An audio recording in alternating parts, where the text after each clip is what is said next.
السلام عليكم ورحمة الله وبركاته. أهلا بكم في فيديو جديد بعد 70 يوم تقريبا بدون فيديوهات تماما. النهارده إن شاء الله هنتكلم عن بعض الأشياء اللي كانت صعبة أو بتتحداني أو يعني تحدي بالنسبة لي أول ما جيت هنا أمريكا، والحاجات دي هتبقى وفقا لتجربتي ووفقا لسني. فعشان كده لو أنت سنك مش قريب مني فممكن بعض الحاجات منها تكون يعني حاجات تافهة بالنسبة لك وملهاش أي ستين لازمة، بس بالنسبة لنا كانت مهمة. فيلا بينا في الفيديو على طول. متنساش تعمل لايك وشير وسبسكرايب. عايزين نرجع ريتش على القناة عشان أنا بقالي كتير ما نزلتش. فيلا بينا نخش في الفيديو على طول. اول حاجه هتكلم عنها وهي اشهر حاجه واهم حاجه اللي كل الناس بتتكلم عنها، وهي مشكله او تحدي اللغه. بالنسبه لنا احنا في مصر او في الوطن العربي بشكل عام، فاحنا لما بنتعلم انجليزي في المدرسه لا يمت للانجليزي اللي في الواقع باي صله. حتى لما بتيجي انت في مصر مثلا، لما بتحاول تخش تكلم اجانب على اي برنامج من البرامج المشهوره، بتلاقي نفسك مش عارف اي حاجه ولا فاهم اي حاجه. وده اللي حصل معايا بالمناسبه. كنت بفكر عشان أنا في مدرسه لغات فخلاص الموضوع بقى سهل خالص ومفيش اي مشكله معايا، لكن للاسف الموضوع ده ما طلعش صح، وهتقابل نفس المشكله حتى لو ايه. فلازم قبل ما تيجي تتعلم انجليزي، ومش بقول تتعلم معنى انك تكون مدرك كل حاجه، ده شيء مستحيل. حتى الشخص اللي اصلا المتحدث الاصلي مش مدرك كل حاجه، لكن على الاقل تكون قادر انك تعمل اقل المحادثات مع الناس. تقدر مثلا تتكلم في حاجات مثلا في الحكومه، لما تيجي تعمل حساب في البنك، لما تيجي تعمل تشوف الجرين كارد، ايا كان الحاجه اللي انت هتعملها تكون تبع الحكومه يعني، تكون فاهم ممكن تتعامل هناك ازاي. او طبعا لو معاك حد، وانا بقول بشكل عام ان ساعات او في الغالب بيكون معاك حد بيساعدك، بس لو انت معكش فلازم تكون متعلم او تكون فاهم هتعمل ايه بالظبط في اللغه، في حته اللغه. وانا بالمناسبه كنت عامل فيديو على القناه من فتره، من كام شهر كده، كنت بتكلم عن رحله تعلمي الانجليزي من وقت ما كنت في مصر قبل ما اجيب سنه تقريبا لغايه دلوقتي. وكنت شارح كل حاجه باكتر من ربع ساعه تقريبا، كنت عمال اتكلم وبشرح وحاطط المصادر وكل حاجه. فلو حابب تشوفه هتلاقيه في الوصف ان شاء الله، فيديو هتلاقيه على القناه. وبمناسبه الكلام عن اللغه، فالحمد لله القناه جالها اول اعلان في التاريخ. دلوقتي هسيبكم مع فيديو صغير صورته لموقع. الموقع ده مهم جدا، وبالنسبه لي انا عن نفسي دلوقتي بستخدمه في ترجمه حاجات مهمه، مثلا لو بقدم على شغل او كده، فبستخدمه عشان اكون ضامن 100% ان انا كلمه ما فهمهاش غلط او كده. فبصراحه بيفيدني جدا، وفي الوقت الحالي يعني حاليا لو مثلا في مشكله معايا او كده، فهو رقم واحد بالنسبه لي دلوقتي. الموقع ده موقع ترجمه يا جماعه، لكن مش ترجمه زي اللي في بالكم جوجل ترانسليت والكلام ده. هو موقع يعني حرفيا هو تحسه مخصص عشان تتعلم انجليزي، عشان مش مجرد يترجم لك بس، لا ده كمان يساعدك في التعلم. وانا بالمناسبه بستخدمه في اي حاجه، يعني لو كان مثلا بقدم على شغل او حاجه مهمه، عشان اضمن ان كل كلمه انا فاهمها صح وما لخبطش الدنيا. فهسيبكم على الفيديو اللي انا صورته، فشوفوه للاخر وشوفوا كده الموقع عجبكم ولا لا. ولو عجبكم ان شاء الله شوفوا اللينك تحت في الوصف لو حابين تخشوا على الموقع من تحت في الوصف. يلا خليكم مع الفيديو. الموقع هو موقع لوف اي اي للترجمة بالذكاء الاصطناعي لكل اللغات الموجودة في العالم. ببساطة هو موقع ترجمة ليه كذا يعني حاجة ممكن تقدر تعملها فيها. أول حاجة إنك تقدر تترجم الكلام بشكل طبيعي زي ما بنعمل على جوجل ترانسليت، ولكن الفكرة إنه ترجمة بالذكاء الاصطناعي مش مجرد ترجمة آلية. تاني حاجة، انت لو فاتح صفحة بالانجليزي مثلا او بأي لغة، تقدر تدوس على الزرار اللي في الجنب دوت اللي هو تبع الآلة يعني او تبع الموقع، بيترجم لك الصفحة كلها للغة اللي انت محددها. مثلا محدد العربي فترجم لي الانجليزي كله العربي. والفكرة بقى والميزة هنا اللي ممكن تساعدك في انك تعرف كلمات جديدة، انك هتلاقي الكلام بالعربي ده ترجمة طبعا، فوق الكلام الأصلي بالانجليزي. فعندك النسختين. مثلا لو عايز تتعلم حاجة جديدة تفهم الكلام ايه الكلمة دي اترجمت ازاي وكده، فده برضه هتلاقيه موجود في وسط الموقع كله، صفحة كلها اترجمت فعليا. طيب مثلا عندي كلمة توتوريال دي مش فاهمها، بدوس عليها بس سيلكت كده، بيظهر لي كورة عايمة، بختار مثلا عايز اترجمها العربي. فمجرد ما بدوس بس على العربي بيظهر لي ترجمتها اهي. درس تعليمي. مجرد بس سيلكت على الكلمة وعليها كورة عايمة جنبها، ادوس عليها وترجم الكلمة الواحدة. دي الخطط اللي عندهم، وانا عن نفسي مختار الخطه اللي هي ب20 دولار دي. في خطه تانية تقدر انت تاخدها على حسب المناسب ليك. طبعا اللينك تحت في الوصف، خش مع اللينك تحت لو عايز تساعدني. لان ده اول اعلان على القناه يا جماعه، زي ما انتم عارفين انا لسه متابعني الاول، ده اول اعلان على القناه لغايه دلوقتي. فخش مع اللينك اللي في الوصف. طبعا ده هنا في بقيه ميزات تانية يعني انا مش هقدر اتكلم عنها دلوقتي، بس هي مليانه طبعا، مليانه طول الموقع. خش انت تكتشف بنفسك من اللينك تحت، هتلاقي كميه مميزات فيه وبيشرح لك ايه الافضل وكده، يعني ليه تختار الموقع ده. تمام. عندك هنا لو انت مثلا احنا قلنا هنترجم الصفحه بالزرار على الجنب، ممكن بس تدوس على كنترول شيفت بعدين ال مع بعض، هيترجمها لك من غير بس ما تحرك الماوس وكده. لا، هي مجرد كنترول شيفت ال بيترجم لك الصفحه كلها فعليا في ثواني. ودي مجرد يعني صورة صغيرة كده أو يعني نبذة عن الموقع. والموقع مليان يا جماعة مميزات تانية كتير. دي مجرد حاجات مبسطة بسيطة بس من اللي هو بيعملها، وبيترجم حاجات تانية، وعنده حاجات تانية في يعني ال AI بيعملها كترجمة، وبتساعد في إنك تفهم الكلام وتشوف قدامك بالعربي والانجليزي بحيث انك تفهم الكلام، حتى لو انت مثلا كلمه شفت ترجمتها بالعربي زي ما وريتكم. فشرحنا كده تقريبا نبذه عنه. فخشوا مع اللينك اللي في الوصف وخشوا شوفوه، وبتحملوا الاكستنشن على كروم عندكم او على اي متصفح، واشتغلوا بيها وصدقوني هتفرق معاكم جدا. وعلى فكرة في ميزة برضه في حتة الترجمة بالذكاء الاصطناعي، إن هو بيترجم لك على حسب العاطفة، يعني بيفهم مزاجك، فاهم؟ مش مجرد بس بيترجم الكلام كلمة بكلمة وخلاص كده، لأ. بص لو طلع لحظة هنا ترجمت صفحة بكنترول شيفت ال ظهر لي بالعربي عشان أفهم. فبص بيقول لك في كل حالة بتترجم الكلمة بطريقة معينة على حسب اللي هو بيفهمه من مزاجك أو من المزاج اللي أنت عايز تقوله أو عايز تتكلم عنه. فدي ميزة مهمة جدا في الموقع، أو في ترجمة الذكاء الاصطناعي بشكل عام. بس أنا شايف إن دي من أهم المميزات، حتة إن هو بيترجم على حسب المزاج. فخشوا من اللينك تحت وجربوه، ويلا بينا نكمل. تاني مشكلة هتكلم عنها وهي مشكلة الوحدة. وبتكلم عن الوحدة هنا بمعنى انك تبقى حاسس بالوحدة، لان مش شرط تكون يعني قاعد لوحدك في البيت. انا مثلا مش قاعد لوحدي في البيت، ولكن مع ذلك حاسس بالوحدة الشديدة جدا. برغم ان انا مثلا حاولت ان انا اعمل صحاب من المسجد او من المدرسة، لكن في النهاية مفيش حد هيعوضك عن الصحاب اللي انت عملتهم في بلدك. اي نعم ممكن هتعمل صحاب، لكن مفيش زي اللي في مصر او زي اللي في بلدك ايا كانت هي بلدك. فانا اول ما جيت بشكل عام ما كنتش عارف اي حد، طبعا ده شيء طبيعي. لما رحت المسجد بدات ان اعرف ناس شويه. لما رحت المدرسه كان الموضوع صعب، لان انا كنت حاسس يعني الناس اللي كانوا معايا في المسجد كانوا معايا في المدرسه، ولكن كنت حاسس ان هم اشخاص مختلفه. فكنت يعني بالنسبه لي ان انا اتكلم معاهم في المدرسه شيء صعب جدا، بس في المسجد ففي المسجد اسلم عليهم عادي واتكلم معاهم براحتي واحكي لهم على كل حاجه. ولكن بنروح المدرسه حرفيا ما اقدرش اعمل حاجه غير السلام عليكم وبس، يعني لو عملتها اصلا مش مع بعض عملناها. برغم ان هنا، ولكن بتحس ان المكان بيأثر في التعامل. انت في المسجد بتتكلم عربي وانت مرتاح، في المدرسه بتحس باحراج لما تتكلم عربي او لما بتتكلم يعني انجليزي وحش. فده كان حصل معايا في الاول خالص، بس دلوقتي الحمد لله يعني بقيت احسن شويه وعندي ثقه شويه.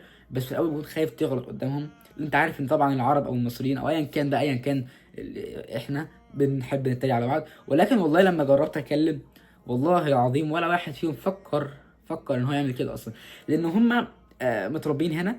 فبالنسبه لهم ان حد يكون بيتعلم انجليزي دي حاجه يعني يشجعوه، يعني بالنسبه لهم يفرحوا جدا. فمش زي ما عندنا مثلا انا في مصر لو كلمت حد انجليزي يتريق عليا ويقول لي الانجليزي ده، حتى لو بتكلم 100% صح. بس هو دي الفكره، ان هو هنا برغم ان انا كنت مكسوف في الاول مفكر ان انا لو اتكلمت هيتريقوا عليا، طلع ان الموضوع غير كده تماما. اتكلمت معاهم، حتى لما كنت اول كانوا بيصلحوا لي كانوا بيساعدوني، وبصراحه الدنيا تمام. لكن نرجع لموضوع الوحده. فانا بتكلم عن الوحده ان انت هتلاقي ناس في المسجد، هتلاقي ناس في المدرسه. لو انت شاطر في العلاقات، لو انت طبعا مش انا، لو انت شاطر في العلاقات هتقدر انك تربط بين الاثنين وتحسس ويبقوا اصحابك في الاثنين، مش في حاجه واحده بس. لان خد بالك برضو انت لو صاحبتهم في المسجد صعب جدا انك تخرج معاهم كتير، انما لو صاحبتهم في الاثنين فممكن تخرج معاهم لو طالعين او رايحين اي حته. وبس يعني دي النقطه. اهم حاجه بس انك تروح المسجد وتحاول تربط بين المسجد والمدرسه. تحاول تخلي عندك واحد كده بيجي معاك المسجد وموجود معاك في المدرسه، ده فعليا اللي هيكون صاحبك يعني. وتتكلم معاه كتير، تنزل معاه، فاهم؟ لان ده الحل الوحيد لمشكله الوحده، انك تحاول بنفسك وتكون شاطر. لازم دي موهبه عندك، يعني طبعا في محاوله بس لازم يكون عندك موهبه. مش هكدب عليكم، موهبه العلاقات دي صعبه جدا وهي مش عندي. فبس يعني دي مشكله الوحده اتكلمت عنها. ودي كانت تاني حاجه صعبه انا واجهتها وكانت مؤثره عليا جدا نفسيا، ان انا مفتقد صحابي في بلدي. تالت مشكلة متعلقة بالمشكلة اللي فاتت، ولكن أنا هربطها بربط بسيط. الوحدة، احنا قلنا الوحدة إن أنت بيبقى عندك صحاب، أو حتى لو ما عندكش يعني بيبقى ما عندكش صحاب، أو حتى لو عندك بتبقى مش عارف تبقى صاحب معاهم زي ما كنت في بلدك مع الناس في بلدك. ففي كمان مشكلة المدرسة، ومشكلة المدرسة دي كبيرة جدا جدا جدا، مش مجرد بس مثلا إن أنا بتكلم عن صحابي أو كده. المدرسة عندنا في بلادنا مفهومها غير هنا تماما. أنا كنت الدراسة عندي في بلدي كان عبارة عن إيه؟ بروح المدرسة عشان أشوف صحابي، وبعدين أروح البيت عشان أروح الدروس. ما كانش في حاجة تانية غير كده. المدرسة كانت بس عشان تشوف صحابك. هنا الموضوع مختلف تماما، مفيش غير مدرسة عشان تدرس فيها، واليوم طويل، والسنة نفسها طويلة. يعني أنا مثلا النهاردة بكلمكم في شهر 7 2025، المدرسة تبدأ في شهر 8 2025 وهتقعد لغاية شهر 6 2026. متخيلين المدة قد ايه؟ وكل يوم بتقعد لغاية الساعة 3 ونص. فده بالنسبة لي كان أول شيء صعب عندي في المدرسة. الشيء التاني في نقطة المدرسة أو الاتحاد بتاع المدرسة، موضوع اللغة، وده كانت عنه في أول مشكلة. فاحنا قلنا لغة، وقلنا كمان موضوع وقت المدرسة أو طول المدرسة. تالت مشكلة وهي أهم مشكلة، وهي مشكلة التعلم. التعلم له علاقة باللغة، بس في نقطة تانية، هنا انا اتفاجئت ان الموضوع مختلف تماما. يعني انت حتى لو فاهم انجليزي فممكن تواجهك صعوبات زي ما واجهتني. لغايه دلوقتي حتى، يعني لغايه ما خلصت السنه كنت عندي بعض المشاكل في حاجات معينه في نظام التعليم عشان تتأقلم عليه. انت بتيجي هنا بتخش الفصل مش عارف اي حاجه حرفيا، بتخش الفصل خلاص انا اعمل ايه، لقيت كلهم فاتحين الكروم بوك او اللابتوب اللي هو الايباد بالكيبورد وقاعدين بيكتبوا على حاجات وبيعملوا، انا مش فاهم بيعملوا ايه. المدرس مش عارف يقول لي ايه، لان هو اصلا عارف ان هو لو قال لي انا هتقفل من المدرسه. فنظام التعليم شيء مختلف تماما. مثلا بنستخدم هنا الكانفاس، تمام؟ الكانفاس دي بيبقى بتعمل عليها الهوم ورك بتاعك، بتعمل عليها لو في اي نشاط او كده. فهي المدرسه الالكترونيه يعتبر. فانا ما كنتش مستوعب كل ده، كان لازم يكون في حد يساعدني في موضوع المدرسه، والحمد لله كان في حد موجود وساعدني وفهمني الكانفاس دي بتشتغل ازاي، فهمني ازاي اعمل واجباتي على اللابتوب بتاعي، فهمني ازاي اعمل كل الكلام دوت. ولله الحمد لله، يعني لولا ربنا ثم هو ما كنتش هقدر ان انا اتاقلم في المدرسه بسرعه. ان هو ساعدني جدا جدا جدا الشخص دوت يعني. في موضوع ان انا اتاقلم مع الدراسه وافهم الدنيا ماشيه ازاي. فانت مجرد بس المدرسه عشان تخلص من صعوبه او تحدي المدرسه، لغه. اولا دي اللغه، تكون عندك لغه، وده كان عنده في المشكله الاولى. تاني حاجة هي الطول، ودي طبعا هتأقلم عليها لما تفتكر. قدر كده معايا، فكر انا كنت في مصر مثلا بقعد طول اليوم في الدروس، هنا انا بقعد طول اليوم في المدرسه، فهي واحده ما بقتش. فدي تاني مشكله اللي هي مشكله الوقت او طول المدرسه. تالت حاجه وهي مشكله المنهج التعليمي، ودي حلها انك يكون في حد بيساعدك، يا اما انت بقى تسال الناس وتكون شجاع، وده مش عندي. فانت كل واحد طبعا عارف نفسه، فلو تقدر انك تسال حد، لو مثلا معكش حد هنا اول ما تيجي تسال حد انت عارفه او عارفه انت في مصر مثلا يساعدك في الموضوع الدراسه. لو مفيش فهتضطر انك تسال الناس او تبحث على اليوتيوب بنفسك. ده موضوع شطاره شخصيه مش اكتر. دي كل التحديات المتعلقه بالمدرسه اللي واجهتني. اخر مشكله، والمشكله اللي انا حاليا دلوقتي يعني ما انا بصور الفيديو انا بعاني منها، مشكله الملل. يا جماعه انا لسه مخلص المدرسه الشهر اللي فات، وكنت المدرسه بتقعد تقريبا حوالي 10 شهور، ولكن والله العظيم شهرين او دلوقتي داخلين في شهر في الاجازه، ملل شديد جدا جدا جدا. وانا بحاول اوصله باكتر من طريقه. طبعا الملل برضو متعلق بحته الصحاب زي ما اتكلمنا في حته الوحده، ليهم علاقه ببعض. ولكن الملل يعني من ساعه ما جيت لغايه دلوقتي هو واحد، حتى هو وقت المدرسه بتمل من تكرار اليوم، بتمل من تكرار نفس اليوم حاجه كل يوم كل يوم، فملل برضو. فمش شرط الملل يكون انك ما عندكش حاجه تعملها، الملل ممكن يكون انك عندك حاجه تعملها كل فتره، عمال تعملها كل يوم بتزهق منها. انا حاليا بحاول اوصل الموضوع دوت بعدة طرق، منها اللعب طبعا، ولكن في حاجات اهم من مثلا ان انا اتعلم حاجه جديده. وفي حاجه اهم من كل ده ان انا بقدم على شغل، بحاول ان انا اشتغل. وان شاء الله لو في حاجه نفعت معايا في التقديمات دي ممكن ان شاء الله ان انا اصور فيديو وانا بقدم، او ان انا قدمت ازاي على الشغل وايه النظام هنا وكده. انا برضو لسه برضو بتعرف الموضوع، فبحاول ان انا اقدم على الشغل لان بجد انا محتاج اشتغل، محتاج حاجه تكسر مللي. دورت على انديد، فان شاء الله في حاجه ان شاء الله، يعني ان شاء الله في حاجه تضرب معايا، وهحاول ان انا اكسر الملل ده بالشغل واللعب والتعلم يعني تعلم حاجات جديده. لان انا السنه الجايه ان شاء الله داخل جريد 11 اللي هي السنه اللي قبل اخر سنه في ثانوي، اللي هي عندنا في مصر تانية ثانوي، بس هي هنا تالتة ثانوي لان الثانوي 4 سنين. ف يعني السنه انا هاخد فصول صعبه شويه، انا خلاص حاجتين يعني صعبين.